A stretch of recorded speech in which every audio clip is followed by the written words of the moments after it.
Good evening, everyone. Buenas noches a todos. Mi nombre es Janet Pichardo. Y estamos dando la bienvenida a nuestra sesión de la Universidad de Padres. And today we're giving you the welcome to our Parent University fall session on cyber safety. Y nuestro tema de esta noche va a ser sobre la seguridad cibernética. Thank you so much. And thank you everyone for your patience as I navigated the 5:30 p.m. Providence traffic home. I appreciate everyone hanging tight and thanks for having me. My name is Hannah Woodhouse. I am an educator through Sojourner House, which is a local Providence agency that actually serves the entire state of Rhode Island and victims and families of domestic violence, interpersonal violence of any kind. And a large part of my work is talking to students. So I work mostly with middle and high school students and talk about safety. And so tonight we are focusing on cyber safety. I'm going to go into what that means. I did have a question in the Q&A chat about if we were discussing cyberbullying, which I will talk about briefly, but mainly this is going to focus on resources and things that parents should know about the internet and internet usage. As it's already been mentioned, very open to your questions, open to your feedback, and I will share all the resources with you so you can explore them at a later time as well. So I'm going to pull up my slide deck here.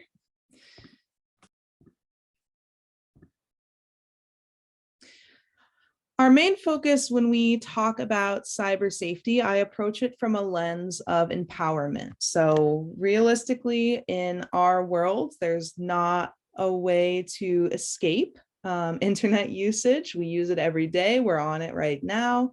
We have access to one another through the internet and through social media. We have access to work, access to school, resources, research, entertainment, all of these different things that we use the internet for. And so I really want to approach this with how can we be positive and share positive mindset around the internet and digital citizenship. So we use the internet for many things. So we went going through a pandemic, we all really had to learn about the internet and how to use it, right? How to use Zoom. I didn't know what Zoom was before the pandemic, right? Now I use it all of the time. We online shop, we talk to families far away, friends far away with the use of social media and online.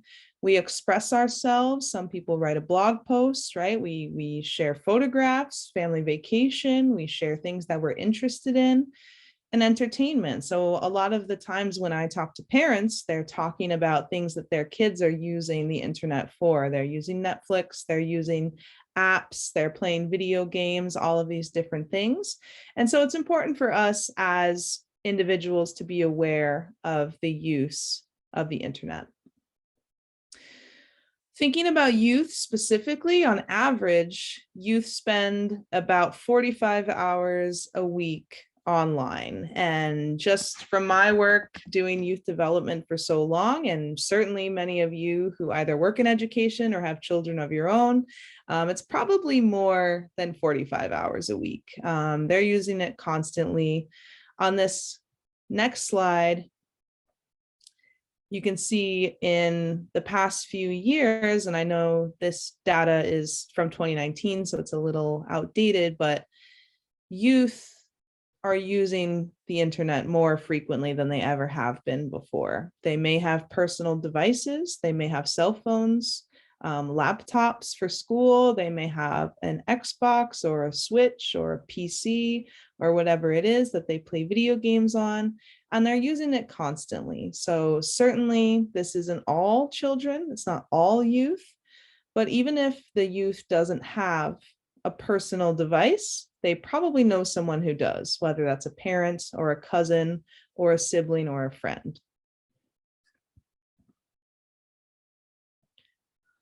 So what do we know?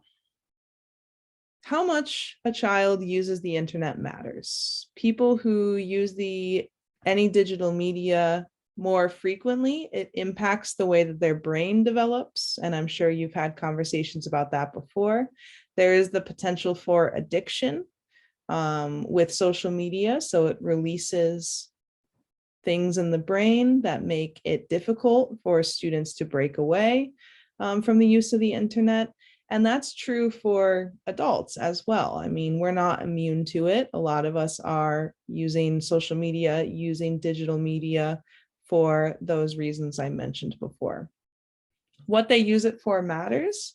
So when we use social media passively, that might be scrolling online. If they're doing it for recognition or attention, right? That can have negative outcomes as well on the way that their brain develops. And it's really important to be mindful of media balance. So how frequently they're using certain things, is it impacting their sleep? And if you think about the rules and guidelines that you set in place at your home, you may have rules about how frequently your child can use their devices, when they're allowed to. Are they allowed to scroll or play games before they go to bed?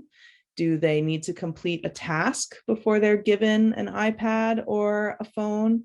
What factors go into place for that for you as a parent? And so just some general things to think about when we think about social media.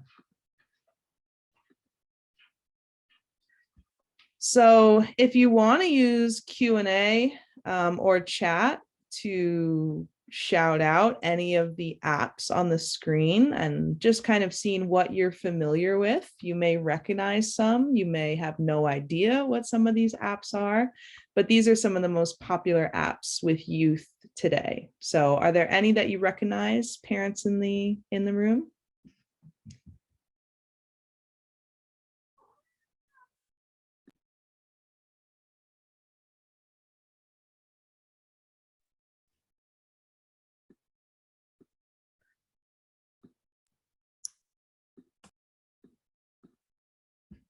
Okay.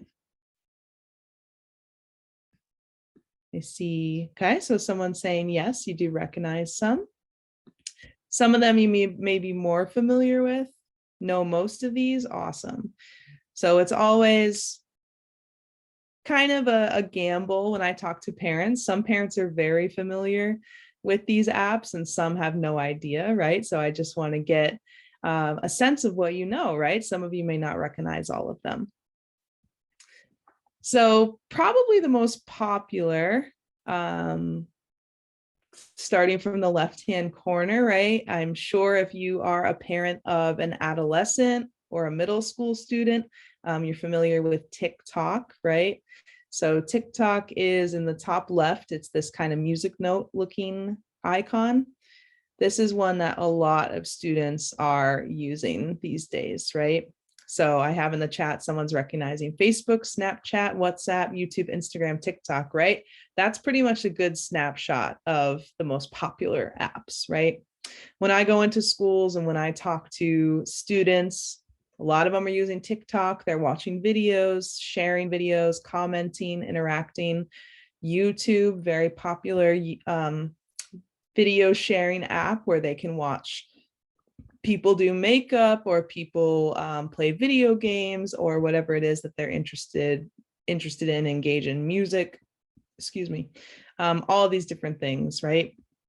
Entertainment apps like Netflix, Disney Plus, Hulu, HBO, all of those things that they're watching. And a lot of these apps have kid-friendly settings. And I'm sure as a parent, you're familiar with some of them.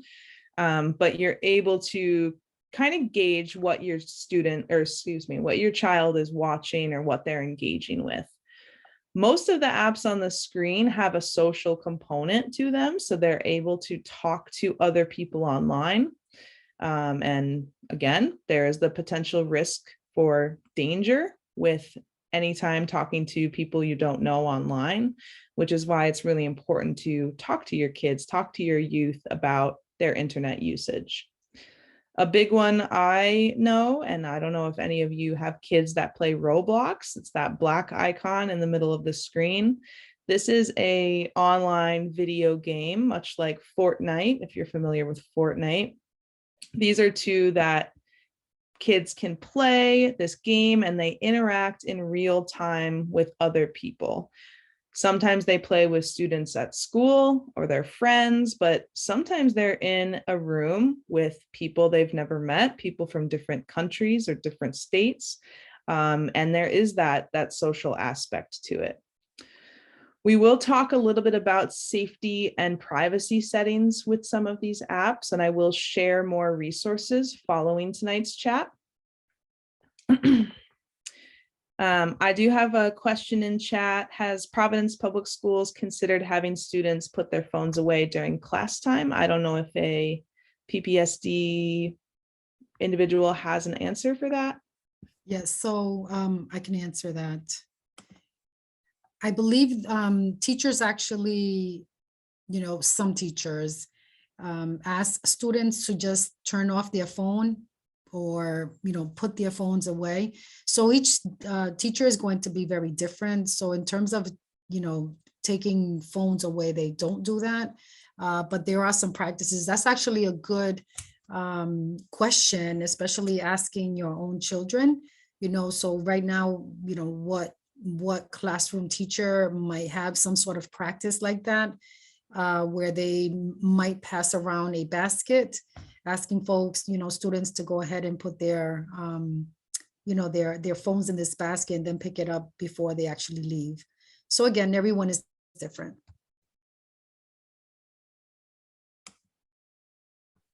Thank you. I think it's definitely difficult. I mean, I work with youth full time, and it's very difficult to have them relinquish their phones, right? It becomes an addiction, something that they are not sure how to disengage with. So definitely, like she mentioned, having that conversation with your child. We'll talk more in depth about some of these privacy settings, but just wanted to get a sense of where we were at with these apps.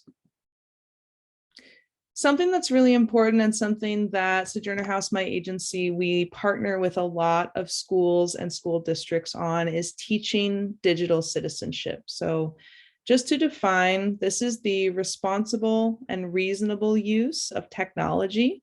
So like I mentioned, we are in a world that is very technology focused. We're constantly using these different devices to engage, to research, to entertain, all of these different things. And it's important to know that there is a safe way to use this. We don't have the capacity really in our society to shut off. We rely on a lot of technology. I mean, even me, I can barely get anywhere without a GPS, right? And growing up, we didn't have a GPS, but now I've become heavily reliant on it. So learning how to use these things safely and how to teach your kids how to use them safely is a huge part of digital citizenship. When we think about this, there's three big components of digital citizenship.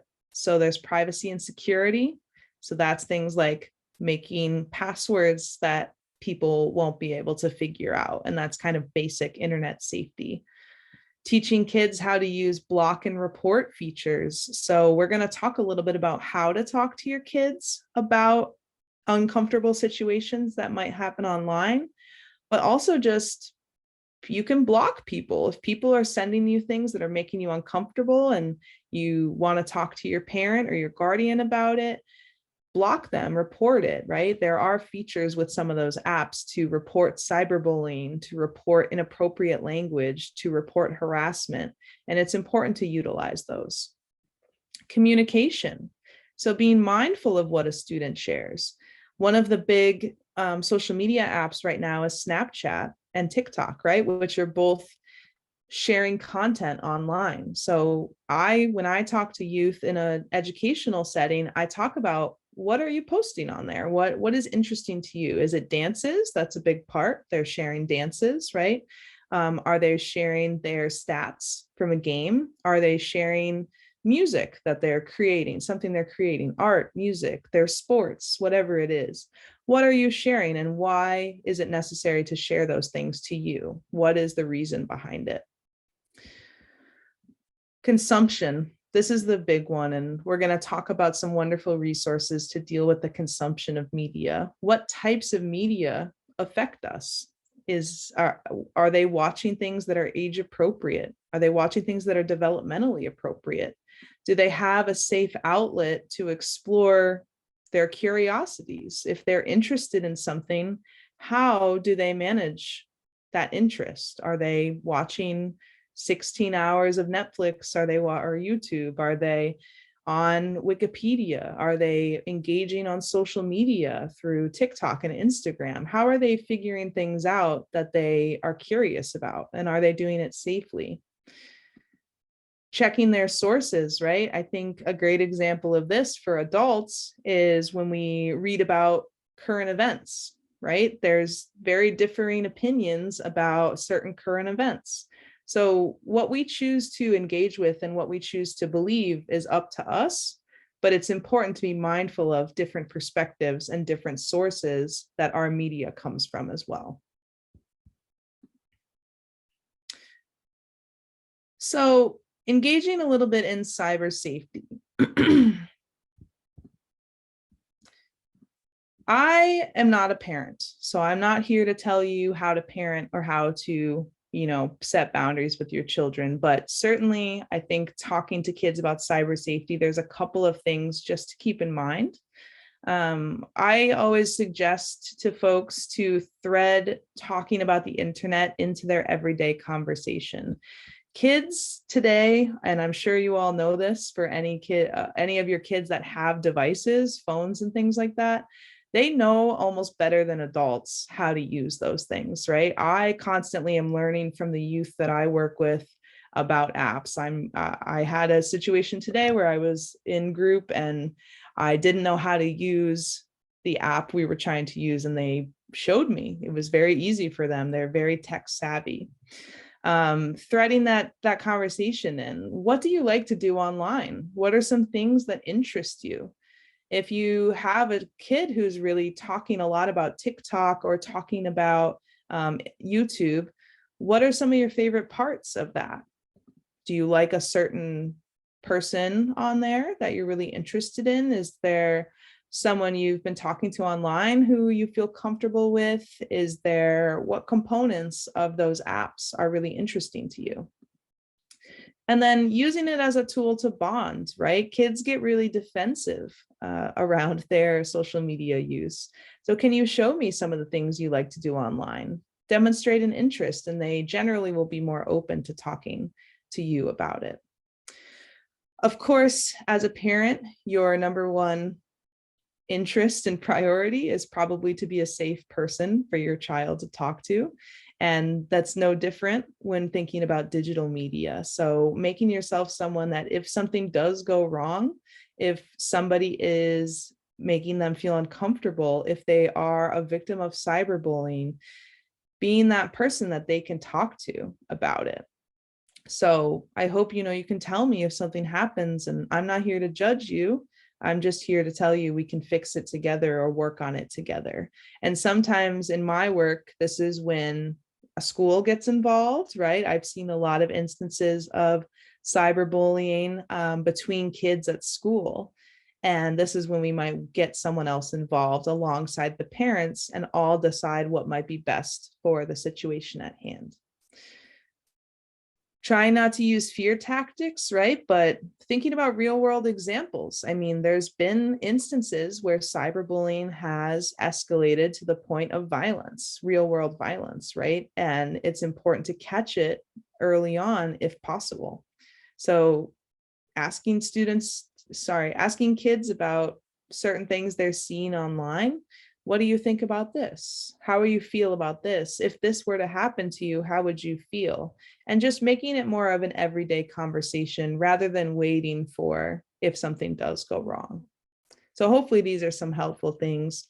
I talk to school staff about these things too, right? A lot of school nowadays is technology based, right? So we have smart boards in the classrooms, and kids have Chromebooks, and kids are utilizing technology at school. So how do we set boundaries between personal media use and professional, what we use for school and what we use for work? And for a lot of people, that is very difficult. So someone asked at the beginning of session, what about cyberbullying? This in and of itself is its own topic, right? This is a huge thing. Just to define cyberbullying for anyone who's unaware, it is the use of digital devices or media to intimidate, harass, or harm somebody else. The problem with a lot of social media is there is an element of anonymity. So I can pretend to be anybody I want online. And sometimes we do see this with kids where they will make a fake account, or I've seen full school, like if I went to Hannah Woodhouse Middle School and they make an account called Hannah Woodhouse Middle School Secrets, right? And they're posting about their classmates on a platform. What does that mean, right? Well, that's very common these days for kids to feel emboldened to share exactly what they're feeling online as it's happening. And that can lead to cyberbullying. So a lot of the times it's the use of social media, TikTok, Snapchat, Instagram. They might talk about one another in a negative way. And it's very different these days. When before the age of social media, if someone was a victim of bullying, generally they could go home and escape the bullying, right? The bully was not at their home. They weren't constantly being harassed.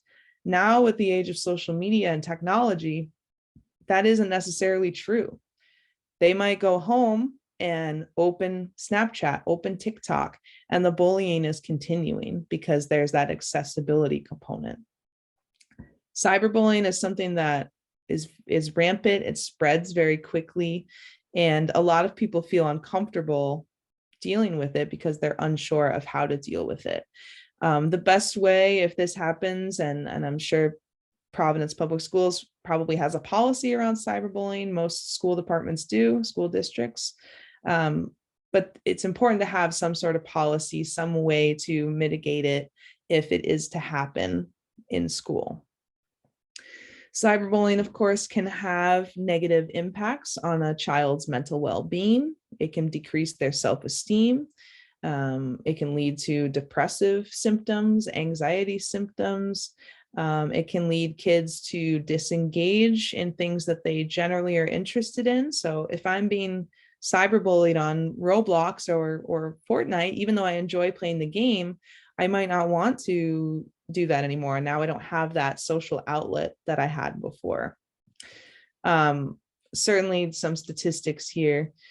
And it can be very, very difficult to hear that your child is in a cyberbullying situation. And there's a lot of confusion about what to do.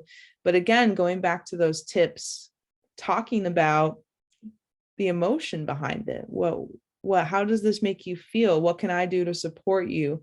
Who can we get involved to make sure you feel safe and feel comfortable? Is that a school counselor? Is that an outside agency? Is it reaching the point where you need authorities involved, right? If something illegal is happening. All of those things are important to keep in the back of your mind, because this is something that can and often does escalate. So certainly we can talk more about that in Q&A if you have specific questions or specific scenarios that are coming to mind. But just know this is an ongoing conversation around cyberbullying as well.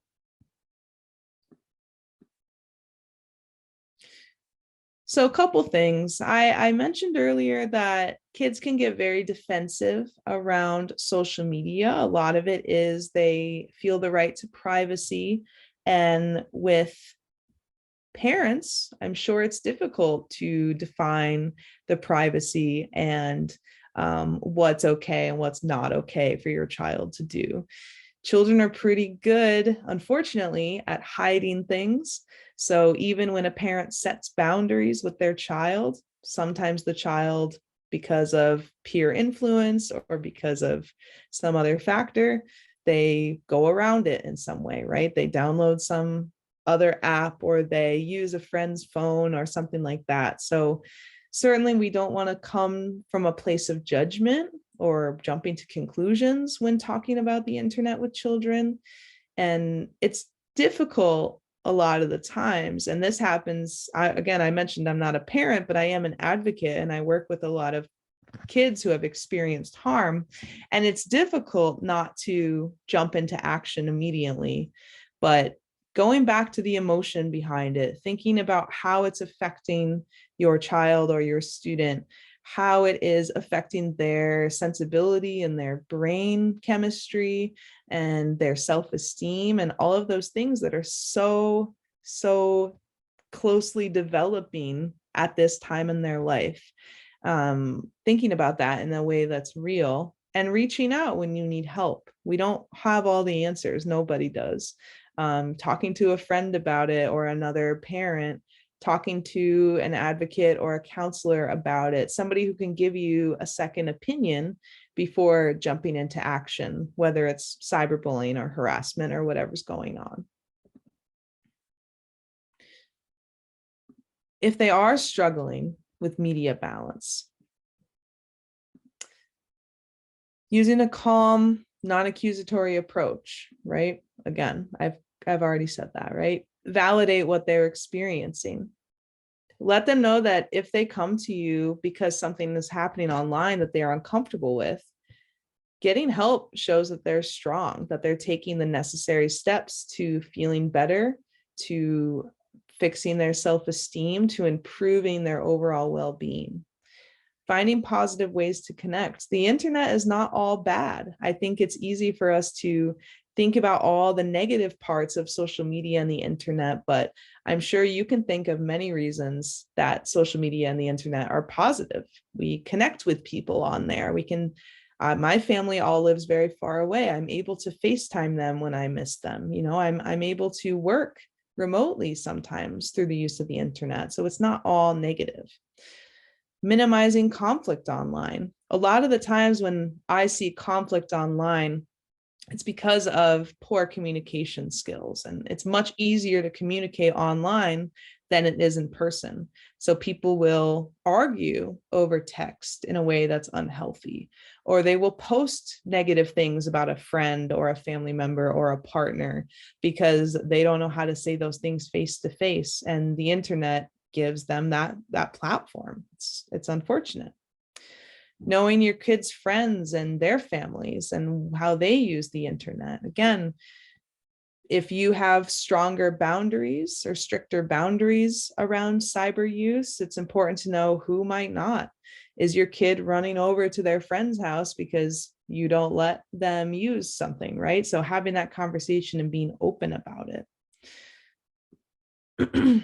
Some tips down here that has a little script, and this is a great resource I will share, Common Sense Media, that has a ton of resources in multiple languages for parents to use to have conversations online, or excuse me, have conversations about online use and internet safety with their kids.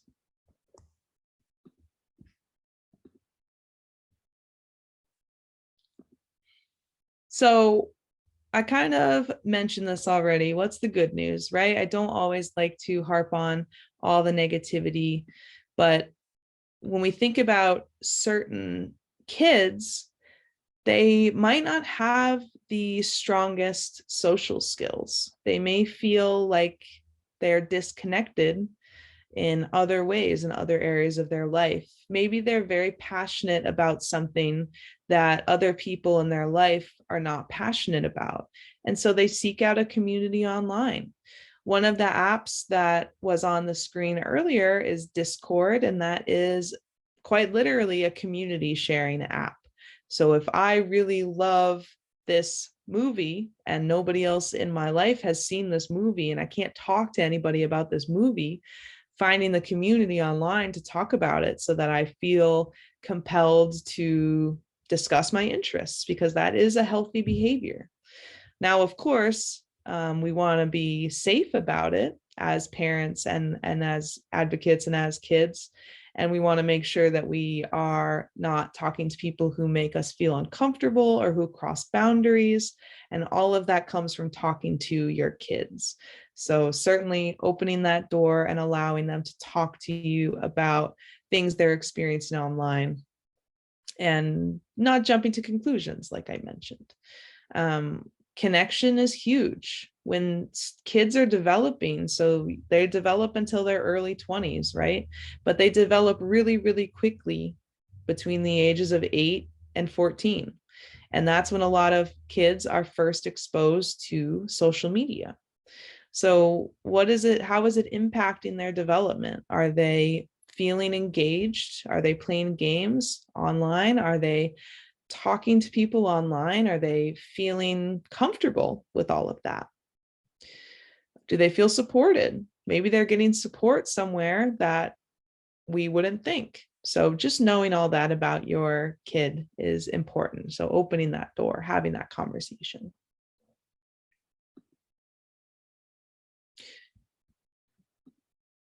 So kids will always respond differently. No kid is ever the same. No two kids are ever the same. So social media can help with loneliness. They feel better connected. It surprisingly can help with anxiety, but it also can cause anxiety. So there's a very thin line. Self-esteem. One thing when I go into the classroom, when I talk to kids about social media, I ask them what types of things they're exposed to. Are they viewing a bunch of posts about people whose lives are better than theirs, or they think is better than theirs? And how is that affecting them? Are they striving for something different? Are they engaging in harmful behaviors because of what they're exposed to?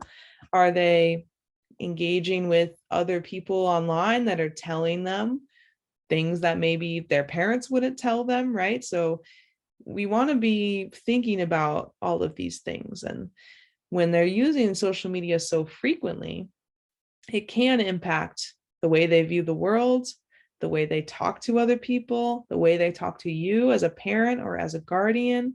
And so we want to be mindful of that.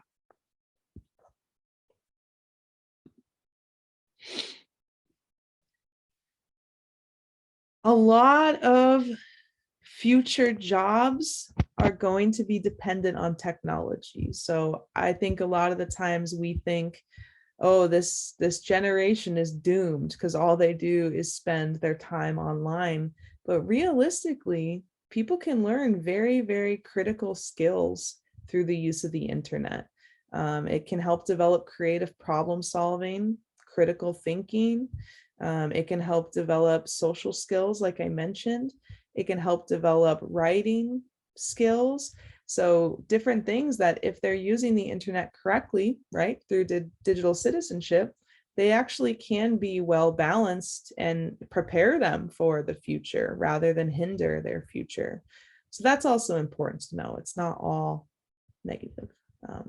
We can think that it can help people connect with each other in a way that person-to-person contact can't. So I want to pause before we get into some resources, just see how we're feeling. I know I've thrown a lot of information at you, a lot of statistics, a lot of things that I've said. So I wanted to pause and see if we had any questions or comments at this time, and then I'll discuss some resources with you. We have a comment Okay. in Spanish in the Q&A.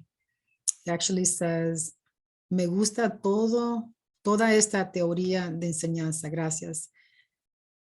I like very much the theory, the learning theory that you're sharing. Thank you so much. You're welcome. Thank you. There's another question, I believe. It's in Spanish. I have 4 children, and they're very active with the internet. But I also feel uncomfortable because I'm not able to help them. That was the comment. Thank you. Yeah, it is a constant area of growth. We're all constantly learning how to better ourselves and how to better our youth. And we don't always have the answers. And so we can certainly touch base about that at a later time as well. One parent had a comment. Is this type of program to improve the area? Is there any suggestions for children in terms of sharing some of these topics? I don't know if they mean in an educational capacity or at home. I believe it's more the educational capacity. Oh, yeah. So we want to have these conversations with youth specifically because they are the ones engaging more frequently. And it is sometimes helpful for youth to have this conversation with someone who isn't a family member. And so we do our best at Sojourner House, but certainly we're not the only agency that can provide that type of feedback and that type of education to youth. I have some resources you can share with your kids as well, something that they can engage with. I'm going to talk about NetSmarts in a second, which is actually an interactive activity they can do. But certainly, you know, I'd be happy to talk more to PPSD, Providence Public Schools, about setting up some workshops and talking directly to youth as well. Okay. We have 3 more comments. In one of the slides, it mentioned 2018 on the Common Sense Media slides. Is that when the info was gathered? If so, are there updated statistics? It seems a lot has changed since the pandemic. I'm glad somebody brought this up. Thank you. Yes, unfortunately, the data is only collected every 5 years, so they should be publishing data this year in 2022, maybe early 2023, and I will update. But yeah, when I talk to students in a classroom setting about how their lives have changed since the pandemic, this comes up a lot, right? They are much more frequently using devices. They are talking more frequently to other people online because they are exposed to it more frequently, right? And I don't know about any other educators in the room, but parents definitely, it changed the way that they interact in general with one another. Social skills are very different online, and it is unfortunate that they had to go through that and are continuing to go through that, but hopefully we can put some better protections in place to better that in the future. Okay, we have another comment. Thank you for this. Really interested in the resources and how to put some controls in place in a way that is beneficial for safety and not controlling for the sake of control. Yeah, and I will admit, I don't know many tools for monitoring and things like that, but I would happily look into it. But sometimes when I do these trainings, other parents have tips for parents in the room. So if any parents have tips about that, it would be awesome to share in the chat. One testimony a parent wants to share, she wrote it in Spanish. She has an 8-year-old son who doesn't want to write. He actually has the computer write for him. Yeah, this is a big problem these days. Certainly one drawback of technology and technological access is the lesser, I would say, grammatical skills, but also, yes, writing skills as well. And it's something that really is up to the educational system. And that sometimes is neither here nor there, and it is differing no matter where the child is. And so I don't know if you have more insight about that since you work in the educational system. Yes, we're finding that But I think that, you know, the students are in the classroom, so I think that it's a little more difficult for them to go ahead and use their computers to write, you know, at the school level. But I think that what I'm finding too is that it's getting uncomfortable to be social, right? One-on-one, in person. And, you know, I'm talking about youth, just in general, to actually hold a conversation with someone else, especially if it's adults, just socially.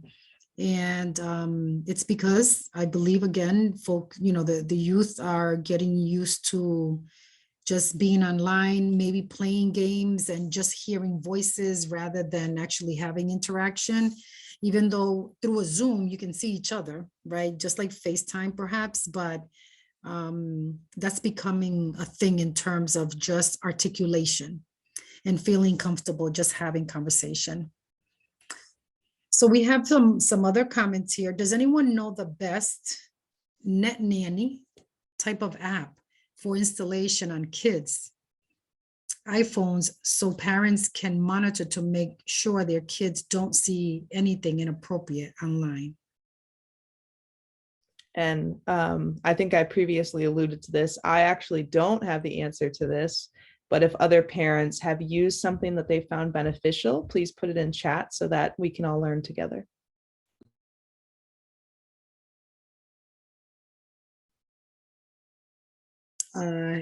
Have there been studies about how education practices have moved to more screen-based lessons during in-person school? How has this affected students? And I think you were just talking a little bit about this, right? How it is so much more difficult nowadays to educate. I mean, I've done virtual sessions and sometimes I feel like I'm talking to nobody, right? Nobody's really engaging and it's very difficult, especially with kids. In terms of studies, I know there have been some published. Psychology Today, there was actually an interesting kind of expose they put out like last year about not just kids specifically, but people in general and how it has affected learning skills and things like that. And I think it's not exclusive to youth, although they were put sort of through the ringer, right? So they had to very rapidly adjust and then very rapidly adjust back to being in person, right? And all of us, that is true. But it's difficult because with youth, I've talked a little bit about development of the brain, right? It impacts the way that their brain is developing. And now, because of 2-3 years of online learning, depending on the district and where they were, it has impacted the way they socially interact. It's impacted their classroom etiquette, all of those things that they have. Attention is a huge problem, right? Kids who sit 8 hours a day trying to focus, it's very, very difficult for them. And I think that that's almost universal at this point. And a lot of that, you know, has been heightened by social media and things like that. I mean, there's not really any moments of silence. And I mean, like brain wise, there's not any moments of silence, right? They're constantly engaged in something, whether it's checking social media or playing a game or texting a friend or whatever it is. And that impacts their brain for sure. So I can do some additional resource and send along some articles and things like that to parents who are interested. Okay, great. Family Link, a parent mentioned Family Link as a good tool for monitoring. I don't know if anyone has heard of that particular tool. Have you, Hannah? I have heard of it. I don't know much about it. I do know with iPhones, I don't know if Android, Google phones have a similar thing, but iPhone has built-in tools that a parent can set if they have a family plan or something like that. So that's something else. If you are an Apple user, you can explore. And I'm not 100%, but probably Google and Android have something similar, but Family Link I have heard good things about generally. Another parent mentioned she tries to keep her child, active outside of just being home and being on on the internet. So, with outside activities. So that's one way to remove them away from technology. The other suggestion a parent made here is I use screen time on my phone from settings to limit my child's usage on her phone. I can only choose which apps she has access to during her screen time with the iPhone. So that's another tip. I appreciate that. Yeah, thank you. Like I said, I know a good amount about internet and digital citizenship, but I am in no way an expert. So certainly if other parents or participants have tips, I think this is a great place to share with other people. So thank you. Another application that was mentioned is Bark Parental Control app. So that's another. And someone did make a comment in terms of sharing the resources that you mentioned, Hannah. What I'll do is, as everyone that was able to get on the Zoom today, they had to enter an email, right? And so I'll go ahead and just take that information. So any information you send me, Hannah, I'll just go ahead and share with everyone. Someone did also make a comment here. It was a question. How do we let the PPSD know that we would appreciate less screen-based learning during school time? I think that could be shared with, obviously I work for the school department. I can definitely share that. But this would be a great conversation to have at school. And you can actually mention this at a parent group meeting or a PTO meeting if you're part of any committee with the school staff.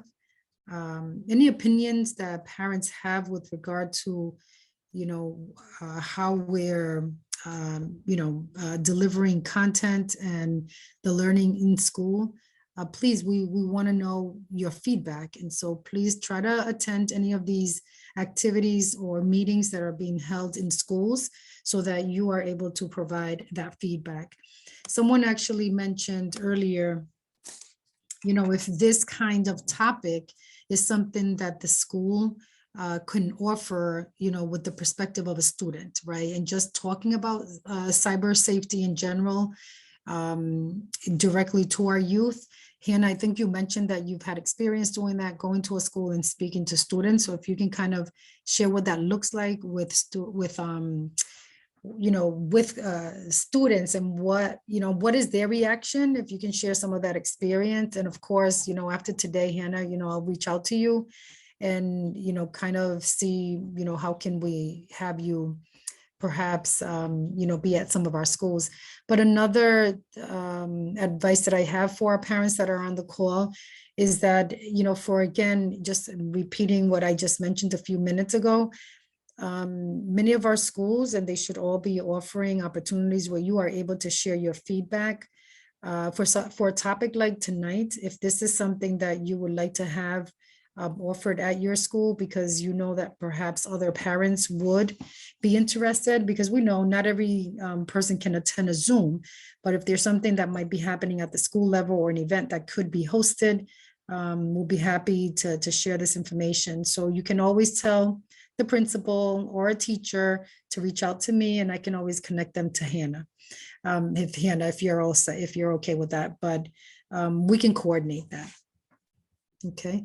Now we do have a few people that raised their hand. Hannah, are you okay with me taking those? We have like 4 raised hands. Yeah. Would you mind, before we get into Q&A, I just want to, because I think it'll alleviate some I don't know, thoughts and things. I do want to share a quick resource, and I want to share screen and show it to you. This is a resource called Common Sense Media. This is one I know some of the slides were from Common Sense Media that I shared tonight, but this is actually a amazing resource for parents. It is offered in several languages. So for any Spanish speaking or other language speaking families, you can access it in the preferred language.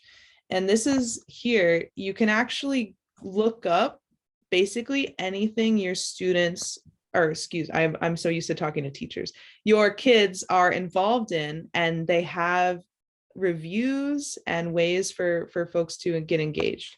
So if we type in, for example, I don't know, Roblox, right? If I have Roblox here, there is certain things that we can access. So they have, does this game have positive messaging? Does it have violence? Does it have positive role modeling? What do parents need to know about this game, right? What are parents saying about this game? What are kids saying about this, right? So it gives different perspectives, and you can look up virtually anything on here. It additionally has some parent tips. So for those of you who are asking advice about how to have conversations about screen time or about online safety and things like that, it has all these different tips on here and ways to talk to your kids about certain things, right? What's the right age to get kids a cell phone? Is my child addicted to video games, right? So there's lots and lots of articles on here. And then on the other side, someone had asked about what I would talk about with youth. They actually do offer a free curriculum for teachers and school staff about these things, right? So this is something that I would use in a classroom. It's divided by age. So if I have, if I'm going into, let's say, a 9th grade, a freshman classroom, I'm at classical or whatever, they have different things that we can talk about. So chatting with other people online, what are the red flags? How do I recognize a fake post or a hoax, right? How do I recognize when I'm being tracked online? What is the privacy? So there's different topics divided by age, and that's a really useful tool as well. So I will drop this link in chat, and I will make sure you all receive it so you can explore it with your kids. Ask them what they're interested in, and you can use this resource. Very good. Okay, let me see.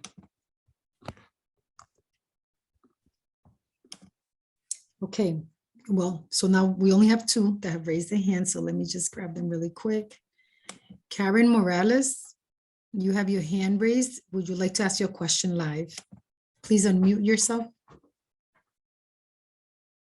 Karen, si tiene alguna pregunta, su nombre aparece en el video Karen Morales. Tiene que desactivar su micrófono para hacer su pregunta.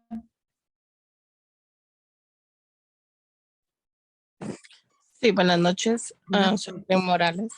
Sí, mi pregunta era acerca de cómo ayudar a los niños sobre el bullying, lo cual ella ya lo estaba explicando.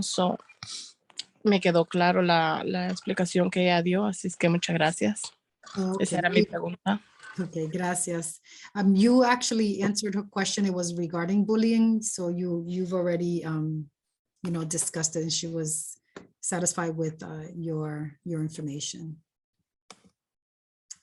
Okay, Amari Pérez. Amari Pérez, si puedes desactivar su micrófono, if you can deactivate your microphone, go ahead and ask your question.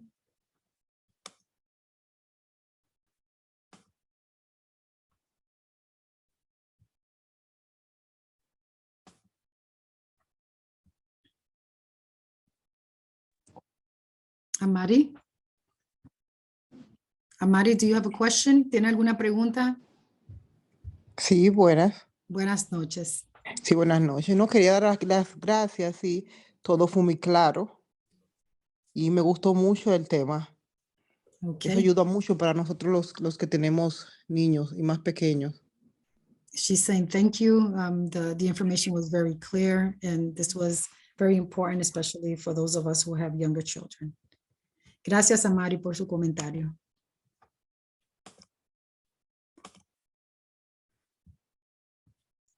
Okay. Karen Morales, ¿usted tiene otro comentario, otra pregunta?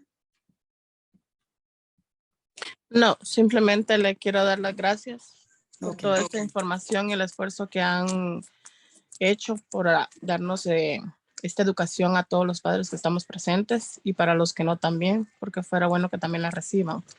Así de que muchas gracias por el tiempo que se han tomado y el esfuerzo que han hecho. Ok, gracias. No se vaya, no hemos terminado, ok?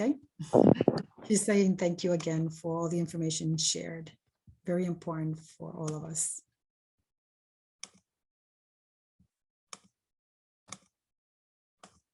Ok, Carlota Corsino. Carlota, si puede desactivar su micrófono, haga su pregunta o su... Buenas, ¿me escuchan? Sí, la escucho. Ya lo dijeron, mi nombre es Carlota Corsino, soy madre de 4 hijos, una del grado 11, una del 10, uno del 6 y otro del tercero. Y la verdad me ha sido de gran utilidad el meeting, porque para mí es un meeting de hoy, porque he tenido muchos problemas con ellos, ya que son mágicos en las computadoras y yo la verdad voy en bicicleta delante de ellos. Pero sí quisiera tener unos tips en Family Link, que fui yo la que lo escribí. Okay. La utilizo porque mi teléfono es iPhone, pero ellos utilizan computadoras que no son iPhone, que son de la escuela. O sea, de las de la HP, y tú puedes utilizar la Family Link con cualquier otra, y eso mismo, con cualquier marca o dispositivo. Okay. Yo con eso puedo controlar el tiempo que ellos utilizan en las computadoras. Sé en qué aplicación o esa misma aplicación duraron más tiempo que en otras. Okay. Y me tienen que pedir permiso para bajar cualquier app. Ok, muy bien. Ok.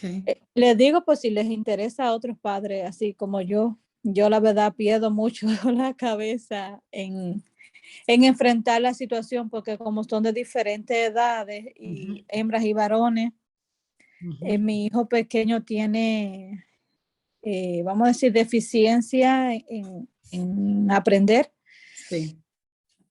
Y tengo que vivir encima de él en ese sentido. Entonces, con esa aplicación yo puedo saber cuándo él entra a Class Dojo, cuándo está en la de la escuela, porque si no, lo tengo jugando videojuegos.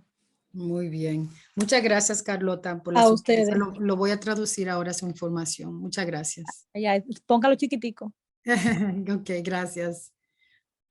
So basically what mom, she's the one actually that mentioned the family link earlier, but she's a mom of 4, has 4 children in grade 11, 10, 6, 3rd grade.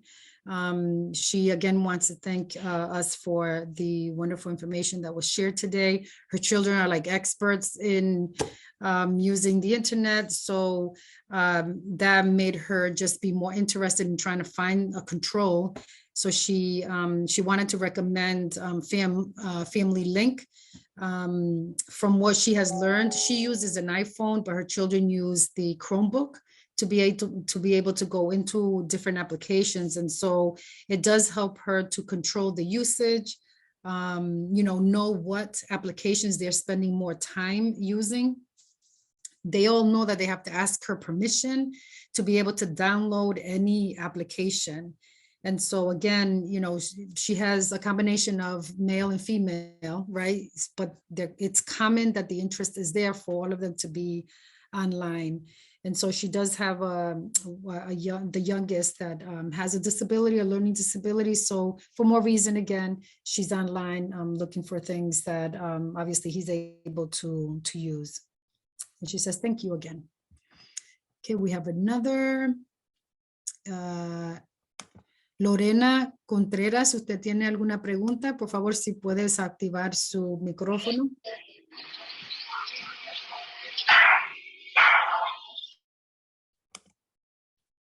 Lorena, ¿tiene algún comentario?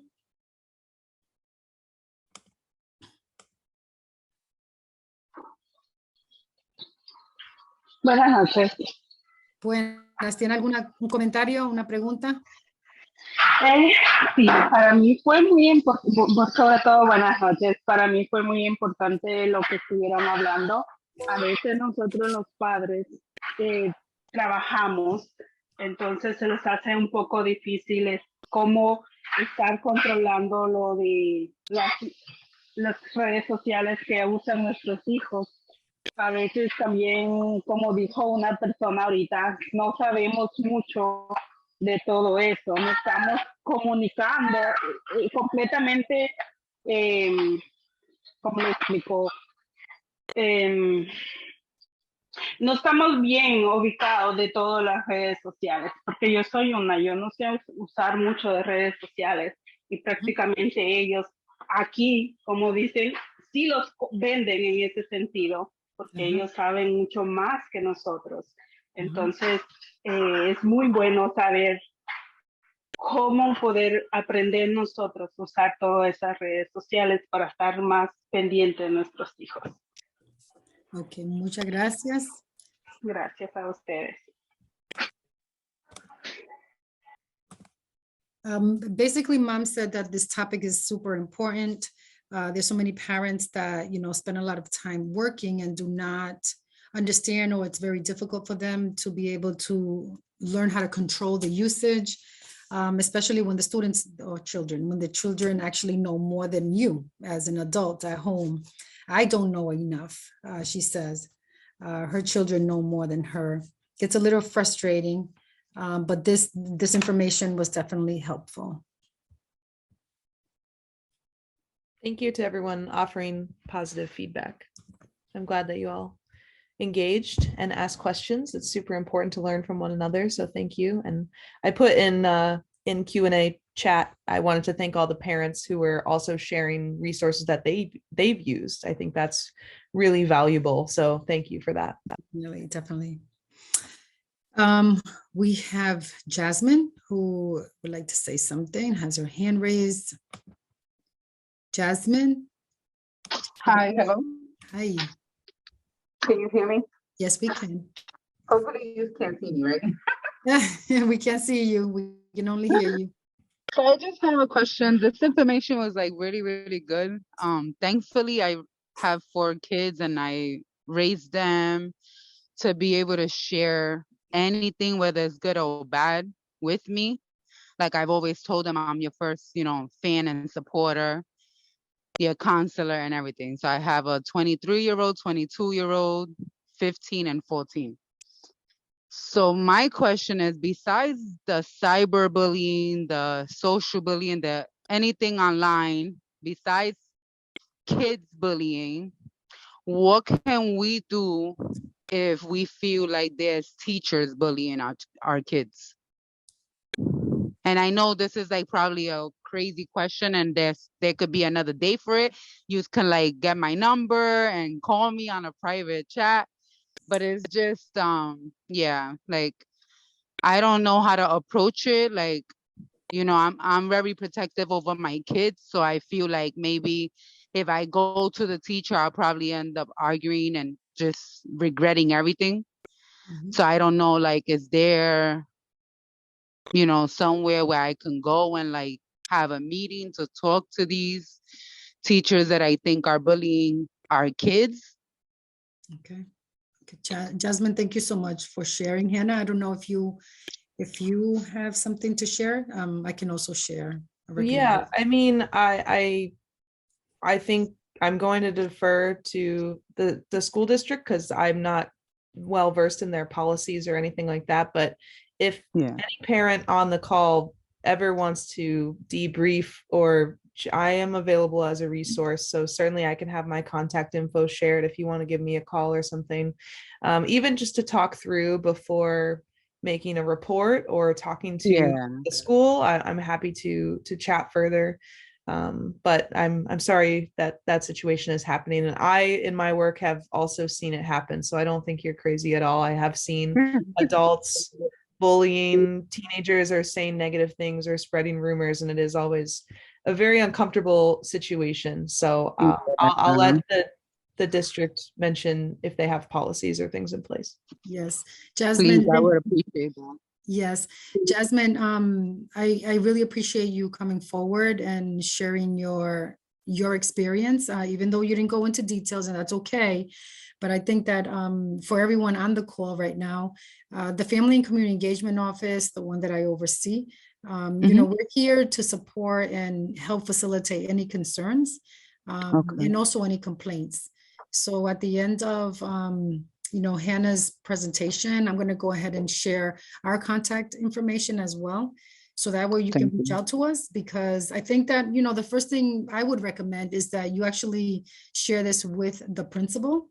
Yeah. If this is something that, you know, you feel that it's best to communicate directly with the principal regarding your concern and not so much with the teacher themselves. Yeah, like I'd rather not approach the teacher just because I know, you know, I know my little attitude and how I can get just crazy. But I don't know her attitude. I don't know, you know, like, and I don't want to end up just fighting in a school. Like that's really not what I want to do.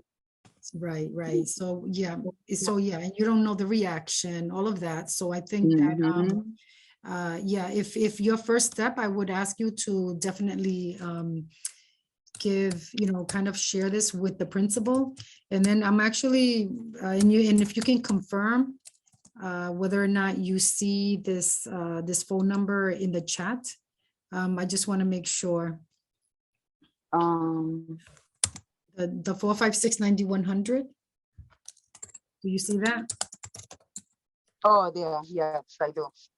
Yeah. You can call that number and just dial 1 for our office, or just simply the direct line 401. I'm going to enter it now in the chat. Okay, so you can call that 456-0686. And if someone doesn't pick up the phone live, you are able to leave your message there and someone will call you back. If you have to leave a message, please make sure that if you are leaving a message, mention that you attended this parent university session and that you wanted to just follow up on something, okay? And if it's not just you, this message is also for everyone on the call. Okay, Jasmine? Thank you so much. Okay, very good.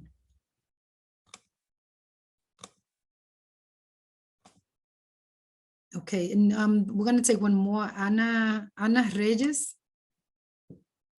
Ana Reyes, si tiene alguna pregunta o un comentario. Yo, es como quien dice, la primera vez que estoy con ustedes en el chat. He intentado comunicarme, pero ayer no sé ni siquiera qué fue lo que hice, de todo lo que hice para poderme comunicar. Comunicarnos ¿con quién, por favor?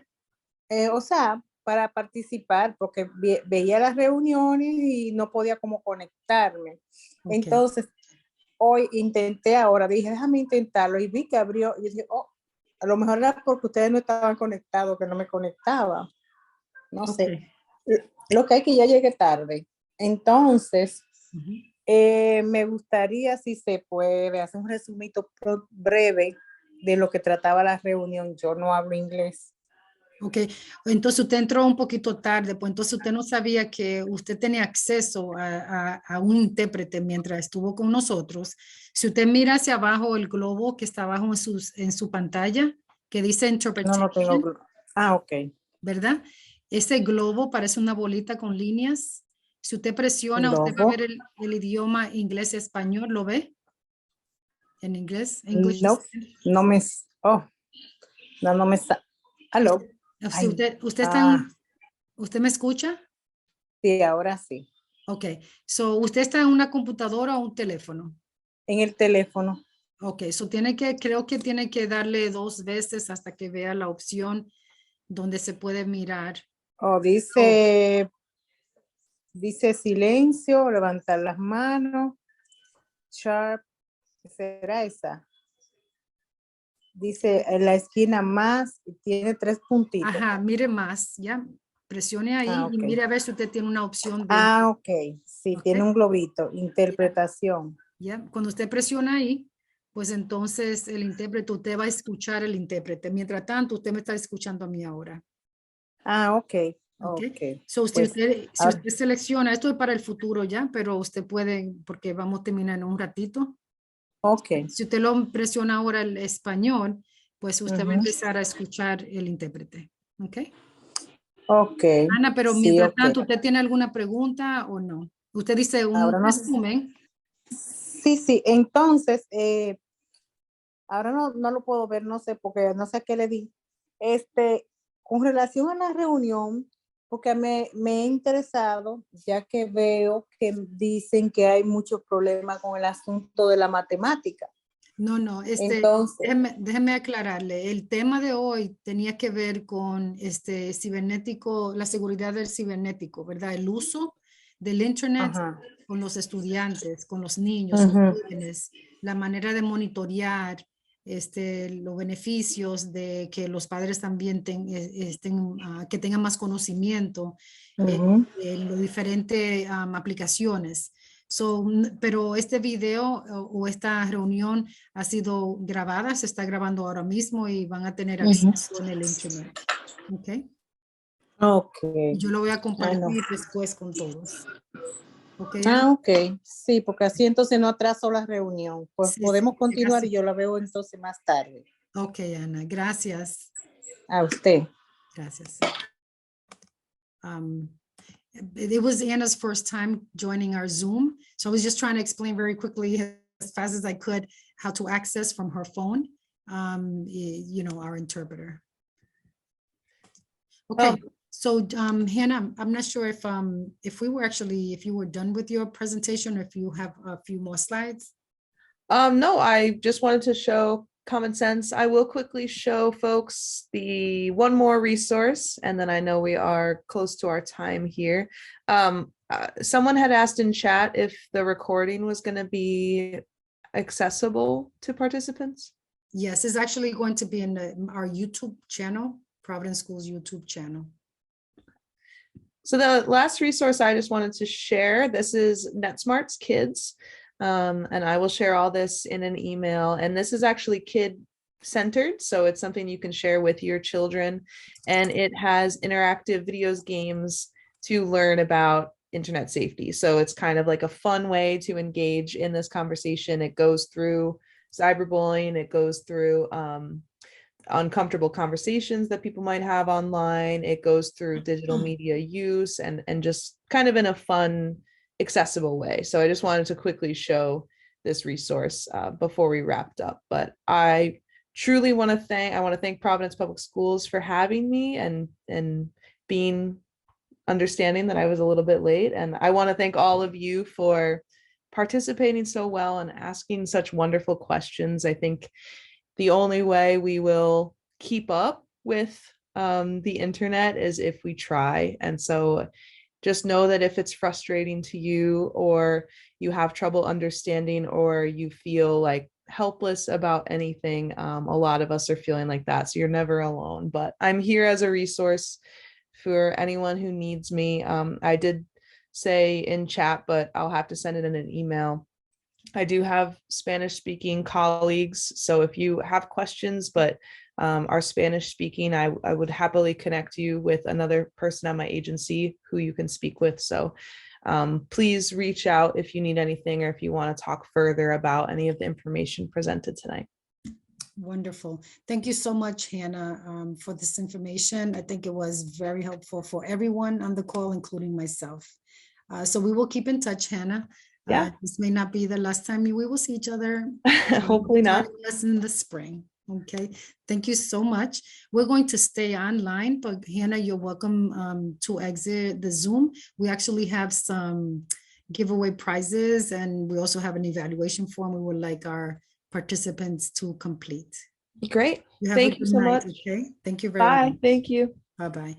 And again, for anyone who might have a question or concern, and you just need a little bit of guidance, our office is here to help.